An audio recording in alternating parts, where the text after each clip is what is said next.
आणि आता एक महत्त्वाची ब्रेकिंग न्यूज समोर येते। आळंदीमध्ये दर्शन बारीची रेलिंग तुटली आहे। या क्षणाची महत्त्वाची बातमी आपण पाहतोय। आळंदीमध्ये दर्शन बारीची रेलिंग तुटल्याची दृश्य तुम्ही साम टीव्हीच्या स्क्रीनवर पाहू शकता। याविषयी अधिक माहिती देण्यासाठी आपले प्रतिनिधी सागर आव्हाड आपल्या सोबत जोडले गेलेत। सागर, या दृश्यांच्या माध्यमातून पाहायला मिळतंय आळंदीमध्ये दर्शन बारीची रेलिंग तुटलेली आहे। नेमकी ही दुर्घटना कशी घडली आहे आणि काय अधिक माहिती मिळते?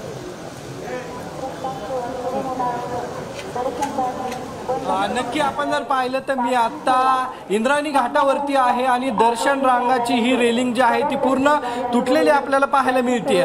जुनी दर्शन रांगाची ही पूर्ण रेलिंग आहे आणि याच रांगेवरून भाविक जे आहेत ते दर्शनासाठी जात होते। आता पूर्णतः पाहिलं तर पूर्ण रेलिंग जे आहे ते तुटलेली आपल्याला पाहायला मिळते। हा जुना दर्शन रांगेचा हा रेलिंग पूल आहे तो तुटलेला आहे आणि नवीन पूल जो आहे तोही वाहतुकीसाठी बंद करण्यात आलेला आहे। NDRF ची टीम जी आहे ती या ठिकाणी दाखल आहे। आपल्या बरोबर या ठिकाणी MIT चे काही लोक आहेत, त्यांनी या रेलिंगसाठी ते या ठिकाणी होते। रेलिंग तुटली, पाणी अचानक वाढलं, नेमकं काय झालं होतं? आता रेलिंगमध्ये काय आहे की ही पुरातन वर्षापासून दर्शनबारी आहे। ही दर्शनबारी जी आहे ती आता तिकडे नवीन बनवली आहे, पण ते प्रशासनानं काळजी घेऊन 3 दिवसा अगोदर नवीन रेलिंग बनवून तिथे नवीन बारी सुरू केली आणि ही अचानकपणे आता एक काल पावसाचा पूर मोठ्या प्रमाणात आला, त्यामुळे ते पूर्णपणे वाहून गेली।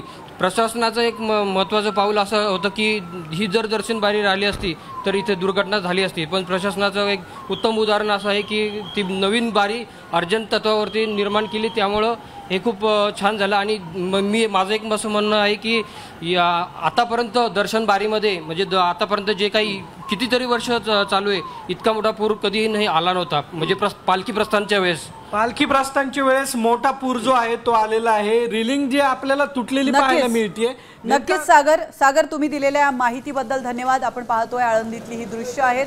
दर्शन बारीची रेलिंग तुटलेली आहे आणि तिथल्या एका कर्मचाऱ्याने सांगितल्याप्रमाणे काहीच दिवसांपूर्वी ही रेलिंग बांधण्यात आली होती, मात्र पावसाच्या या पुराने ही रेलिंग तुटल्याचं आपण पाहतोय।